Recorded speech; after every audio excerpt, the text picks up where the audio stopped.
നിങ്ങൾക്ക് ഓർമ്മയുണ്ടായിരിക്കും, ഒരു 3-4 ദിവസം മുമ്പ് ബ്രിട്ടനുമായിട്ട് ബന്ധപ്പെട്ട് ഞാനൊരു വീഡിയോ ചെയ്തു. അപ്പം അതിൻ്റെ താഴെ ചില മലയാളികൾ വന്ന് കമൻ്റ് ചെയ്തു, ഇതൊന്നും സംഭവിക്കാൻ ഒരു വഴിക്ക് സാധിക്കത്തില്ല ബ്രിട്ടന്. അപ്പം ആ വീഡിയോയ്ക്കകത്ത് ഞാൻ കണ്ടെത്തി പറയുന്നത്, ഏകദേശം 10 ലക്ഷത്തോളം ഇസ്ലാമിക രാജ്യങ്ങളിൽ നിന്നും പല രീതിയിൽ വന്ന അസൈലം സീക്കേഴ്സ് ഉണ്ട്, ഇല്ലീഗൽ ഇമിഗ്രൻസ് ഉണ്ട്, അവർ പലരും അവിടെ ജോലി ചെയ്യുന്നുണ്ട്. ഇവരെ അത് ബ്രിട്ടൻ പുറത്താക്കും. അപ്പം ഞാൻ ബ്രിട്ടനിലല്ല താമസിക്കുന്നത്, ഞാൻ ഇന്ത്യയിലാണ്. അപ്പം ഞാൻ ആസ് എ ജേർണലിസ്റ്റ് എൻ്റെ ഒരു പെർസെപ്ഷനും ആ റിപ്പോർട്ട്സും എല്ലാം കൂടെ വെച്ചാണ് ഞാൻ റിപ്പോർട്ട് ചെയ്തത്. അപ്പോൾ അതിമിടുക്കന്മാരായ മലയാളികൾ അതിൻ്റെ താഴെ, അവർ ദിവസവും കാര്യങ്ങൾ അവിടെ താമസിക്കുന്നവരാണ്, അവർക്കെല്ലാം അറിയാം. അവരങ്ങ് കമൻറ്റുകൾ പറഞ്ഞങ്ങ് ഇത് പറയുന്നതിൻ്റെ കാര്യം നിങ്ങൾ മനസ്സിലാക്കേണ്ടത്, നിങ്ങൾ അവിടെ എൻ്റെ ജോലി ജേർണലിസമാണ്. ഞാൻ ഈ പല രാജ്യങ്ങളിലെയും പല ന്യൂസ് പേപ്പറും പലതും ഒക്കെ കാര്യമായിട്ട് വായിക്കുകയും അതുമായിട്ട് ബന്ധപ്പെട്ട കാര്യങ്ങളൊക്കെ നോക്കുകയും ചെയ്യുന്ന ഒരാളാണ്. അപ്പം ചില കാര്യങ്ങളിലൊന്നും നിങ്ങളൊക്കെ എന്നെക്കാളും ഭയങ്കര മിടുക്കന്മാരാണ്. പക്ഷെ ചില കാര്യങ്ങളിലൊന്നും, ചില റിസർച്ച് മെറ്റീരിയൽസ് ഒന്നും നിങ്ങൾക്ക് എന്നെ ചലഞ്ച് ചെയ്യാൻ പറ്റത്തൊന്നുമില്ല. കാരണം ഞാൻ 30 വർഷം കൊണ്ട് ചെയ്യുന്ന ജോലിയായത്, ദേശീയമായിട്ട് ഇൻ്റർനാഷണലിയും പല രാജ്യങ്ങളിൽ പോയിട്ട് എൻ്റെ ജോലിയായത്. പറയാനുണ്ടായ കാരണം, അപ്പം അന്നത് പറഞ്ഞു കഴിഞ്ഞപ്പോൾ എനിക്കും സംശയം, എനിക്കതിൻ്റെ പൂർണ്ണമായിട്ടും, കാരണം ബ്രിട്ടീഷ് ഗവൺമെൻറ് എടുക്കുന്ന തീരുമാനം, അത് ഈ പറയുന്ന അവിടെ താമസിക്കുന്ന ജോലി ചെയ്യുന്ന മലയാളികൾ ചോദിച്ചിട്ടാണ് തീരുമാനം എടുക്കുന്നത്. അപ്പോൾ എന്താണ് ഏറ്റവും പുതിയ latest development? The guardian international news പേപ്പറിൻ്റെ അകത്ത് ഇൻ ഡീറ്റെയിൽ ആയിട്ട് വന്നിട്ടുണ്ട്. ബ്രിട്ടനും ഇന്ത്യയുമായിട്ട്, അതായത് ഇന്ത്യൻ ധനകാര്യ വകുപ്പ് മന്ത്രി നിർമ്മല സീതാരാമനും ബ്രിട്ടീഷ് ചാൻസലർ എന്ന് പറഞ്ഞാൽ അവിടുത്തെ ഫിനാൻസ് മിനിസ്റ്റർ റേച്ചൽ റീവ്സും തമ്മിൽ എഗ്രിമെൻ്റ് സൈൻ ചെയ്തു.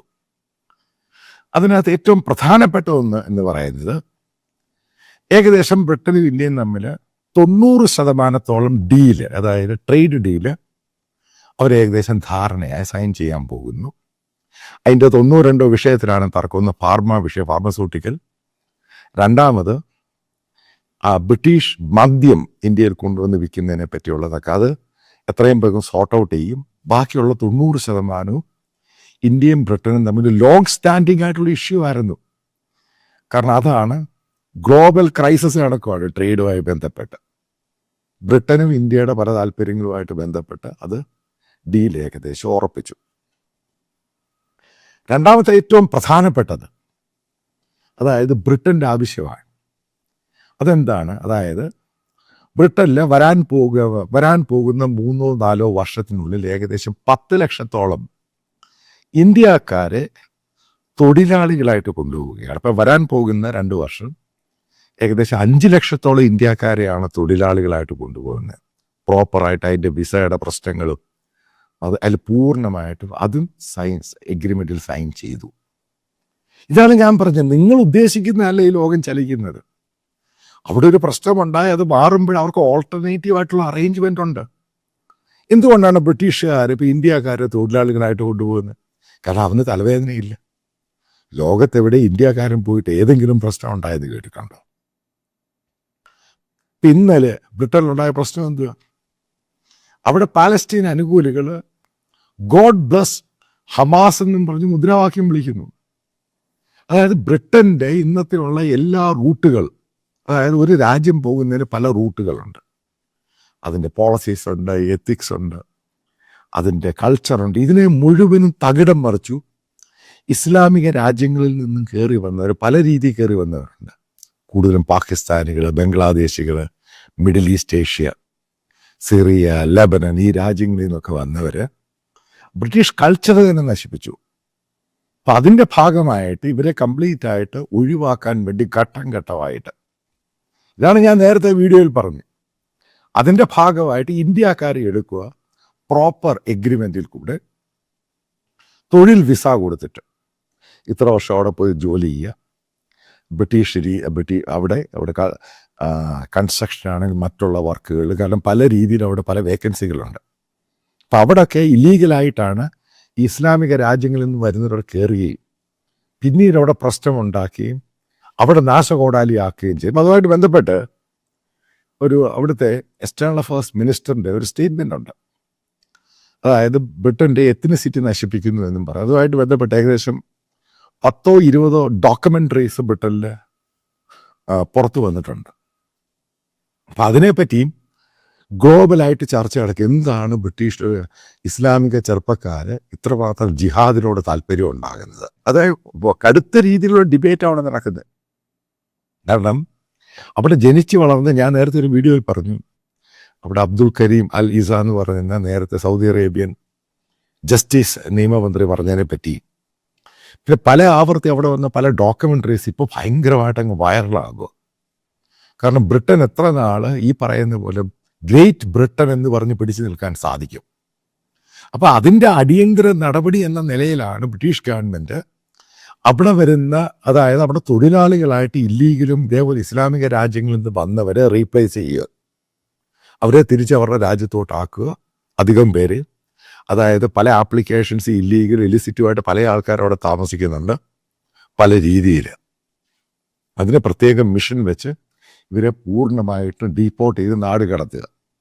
അവരെ റീപ്ലേസ് ചെയ്ത് ഇന്ത്യക്കാരെ കൊണ്ടുവരാൻ ഇപ്പോഴാണ് ബ്രിട്ടീഷുകാരുടെ തലയ്ക്ക് ബോധം വെച്ചത്. ഈ സംഭവം ഞാൻ എൻ്റെ അറിവ് ശരിയാണെങ്കിൽ ഏകദേശം 10ഓളം വർഷമായിട്ട് ഗവൺമെൻറ് ഓഫ് ഇന്ത്യ ബ്രിട്ടീഷ് സർക്കാരിനോട് പറയുന്ന കാര്യമാണ്. അവിടെ ഇഷ്ടംപോലെ വേക്കൻസി, ഇവിടെ വരുന്നവർ മുഴുവൻ അവിടെ വരുന്നവരിൽ ഇലിസിറ്റാണ്. എന്തുകൊണ്ട് ഇന്ത്യ ഗവൺമെൻറ്റുമായിട്ട് ഒരു ധാരണയിലായിട്ട് ലേബറിനെ, കാരണം ഇന്ത്യയിലുള്ള ലോകം മുഴുവനുണ്ട് ലേബറായിട്ട്. ഗൾഫ് കൺട്രീസിലുണ്ട്, മറ്റുള്ള ഇപ്പം ഇസ്രായേലിലുണ്ട്. കാരണം നമുക്ക് അങ്ങനെ ഒരു ഭയങ്കരമായിട്ടൊരു പ്രിവിലേജ് ഉണ്ട്. നമ്മൾ ആ രാജ്യത്തെ പോയിട്ട് അവരുടെ നിയമത്തെ മാറ്റാനൊന്നും നമ്മൾ പോകാറില്ല. ഗൾഫ് കൺട്രീസിൽ പോലും ഏറ്റവും ഡിമാൻഡഡ് ആയിട്ടുള്ളത് ഇന്ത്യക്കാരാണ്.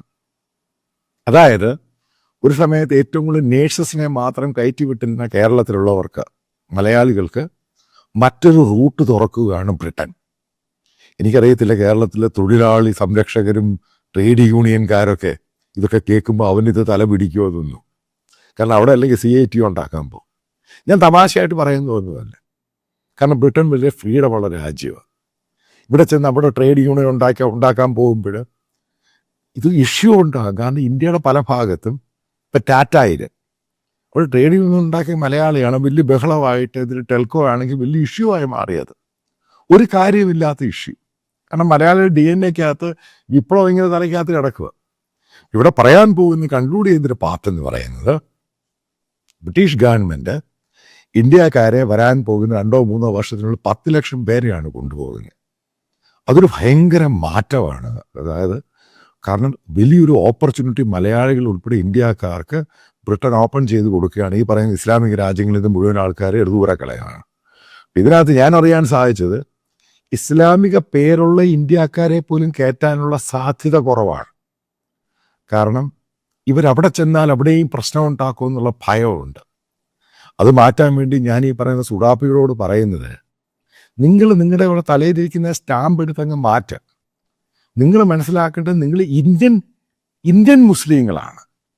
ഒരിക്കലും നിങ്ങൾ അറബി മുസ്ലിങ്ങളാകാൻ ശ്രമിക്കരുത്. നിങ്ങൾ അറബിക് മുസ്ലിങ്ങളാകാൻ ശ്രമിക്കുകയാണെങ്കിൽ ഉറപ്പായിട്ടും അത് നിങ്ങളുടെ ലൈഫിലുണ്ടാകുന്ന ഏറ്റവും വലിയ പ്രശ്നമായി മാറും. എന്താ ക്രിസ്ത്യൻസിന് ഇവിടെ ഏറ്റവും വലിയ അക്സെപ്റ്റൻസ് ഉണ്ടായെന്നറിയ? ഇന്ത്യയിലെ ക്രിസ്ത്യൻസ് ഇന്ത്യനൈസ്ഡ് ക്രിസ്ത്യനാണ്. അവർ അമേരിക്കൻ ക്രിസ്ത്യനും ബ്രിട്ടീഷ് ക്രിസ്ത്യനും ഒന്നും അല്ല. അവർ പൂജയ്ക്കും പോകും, അവർ പള്ളിയിലും പോകും, അവരെല്ലായിടത്തും പോകും. അവരെല്ലാവരും അക്സെപ്റ്റഡാണ്. അതുകൊണ്ടാണ് അവർക്ക് പ്രശ്നമില്ലാത്തത്. ഈ രീതിയിലാണ് ഇന്ത്യൻ മുസ്ലിങ്ങളും ചിന്തിക്കേണ്ടത്. അതായത് ഇന്ത്യനൈസ്ഡ് മുസ്ലിമാണ് നമ്മൾ. ഒരിക്കലും അറബിക് മുസ്ലിങ്ങളോ ഈ തീവ്രവാദ മുസ്ലിങ്ങളോ ആ സംഭവത്തെ പൂർണ്ണമായിട്ട് അങ്ങ് ഗുഡ് ബൈ പറഞ്ഞേക്കണം. അങ്ങനെയാണെങ്കിൽ ഓപ്പർച്യൂണിറ്റി നിങ്ങൾക്കും കിട്ടും. മനസ്സിലാക്കേണ്ട പ്രധാനപ്പെട്ട പോയിന്റ് ഉണ്ട്. മിഡിൽ ഈസ്റ്റിൽ ഏതാണ്ട് ആ കരിസ്മയൊക്കെ കഴിയാറായി. ഈ പറയുന്ന പോലെ ഓപ്പർച്യൂണിറ്റീസ് ഒന്നും പഴയ പോലെ അവിടെ കിട്ടില്ല. അവർക്ക് അതിനേക്കാളും ചീപ്പായിട്ടുള്ള മറ്റുള്ള രാജ്യങ്ങളുണ്ട്. പിന്നെ ഇതിന് ഇന്ത്യക്കാരെ അവൻ ലേബറായിട്ടും ഈ ജോലിക്ക് എടുക്കേണ്ട ആവശ്യം എന്തുവാ? എക്കോണമിയാണ് മാറ്റർ ചെയ്യുന്നത്. ഇവിടെയാണ് ബ്രിട്ടൻ വാതിൽ തുറക്കുമ്പോൾ അവിടെ എൻട്രി ചെയ്യാൻ ഇന്ത്യനൈസ്ഡ് കേരള മുസ്ലിങ്ങളും തയ്യാറാകുമ്പോൾ നിങ്ങൾ മനസ്സിലാവേണ്ട, ബ്രിട്ടൻ വളരെയധികം സഫർ ചെയ്യുവാണ് ഇപ്പോൾ. അതിൻ്റെ ഇമ്പാക്റ്റാണ് അവർ ഇസ്ലാമിക രാജ്യങ്ങളിൽ നിന്ന് ആൾക്കാരെ കടത്തിവിടുന്നത്, പോകാൻ പറയുന്നത്. ആ ഓപ്പർച്യൂണിറ്റി മുതലാക്കണമെന്നുണ്ടെങ്കിൽ മലയാളികളായ മുസ്ലിം കമ്മ്യൂണിറ്റിയുള്ളവർ മനസ്സിലാക്കേണ്ടത് നമ്മുടെ ഇന്ത്യനൈസ്ഡ് മുസ്ലിം ആയിരിക്കണം. ഒരിക്കലും ഈ പറയുന്ന അറേബ്യൻ മുസ്ലിങ്ങളായി കഴിഞ്ഞാൽ ഉറപ്പായിട്ടും നിങ്ങൾക്ക് ചാൻസ് കിട്ടത്തില്ല. ഒരു പ്രത്യേക അറിയിപ്പുണ്ട്. നിങ്ങൾക്കറിയാം, ഏകദേശം 2-3 ആഴ്ചയായിട്ട് ഞാൻ നിങ്ങളോട് റിക്വസ്റ്റ് ചെയ്തിരുന്നു. അതായത് എക്സ്പാൻഷൻ പരിപാടിയുണ്ട്, അത് നിങ്ങളുടെ കോൺട്രിബ്യൂഷൻ ആവശ്യമാണ്. അപ്പോൾ നിങ്ങൾക്കറിയാവുന്ന വസ്തുതയാണ്, ആൾക്കാർ ചെറുതും വലുതുമായിട്ടുള്ള അവർ വലിയ രീതിയിലാണ്, ഞാൻ എക്സ്പെക്റ്റ് ചെയ്തതിനേക്കാളും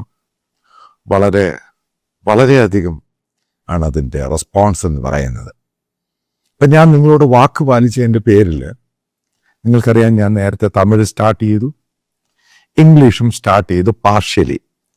ഏകദേശം 8ഓളം പേരെ ട്രെയിനിങ് നടത്തിക്കൊണ്ടിരിക്കുകയാണ്. ഏകദേശം ഒരാഴ്ച കഴിയുമ്പോൾ അത് ഫുൾ ഫ്ലഡ്ജ് ആയിട്ട് ഇംഗ്ലീഷും സ്റ്റാർട്ട് ചെയ്യും. അതിനകത്ത് വേറെ ന്യൂസ് ആങ്കേഴ്സും ന്യൂസ് പ്രസൻറ്റേഴ്സും ഒക്കെ ഉണ്ടാകും. ഇനി മലയാളത്തിലും ഉണ്ടാകും. അതിൻ്റെ ട്രെയിനിങ്ങിന് ആളെ എടുക്കണം.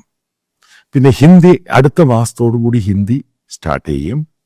അതേപോലെ തന്നെ ബംഗാളി, കാരണം ഞാൻ കേരളത്തിനേക്കാളും കുറച്ച് പോപ്പുലർ ബംഗാളിലായി ശാരദ സ്കാമുമായിട്ട് ബന്ധപ്പെട്ട് ബംഗാളിൽ സ്റ്റാർട്ട് ചെയ്യും. വരാൻ പോകുന്ന 2-3 മാസത്തിനുള്ളിൽ ഏകദേശം 6-7ഓളം, ഇൻക്ലൂഡിങ് കന്നഡ ഉൾപ്പെടെ, തെലുങ്ക് ഉൾപ്പെടെ, മറാഠ ഉൾപ്പെടെ ഭാഷകളിൽ നിങ്ങൾക്ക് ഇതിൻ്റെ കണ്ടന്റും വീഡിയോകളും വ്യത്യസ്തമായ ഭാഷകളിൽ ഉണ്ടായിരിക്കുന്നതായിരിക്കും. സഹകരിച്ച എല്ലാവർക്കും വീണ്ടും നന്ദി പറയുവാൻ വാക്കുകളില്ല.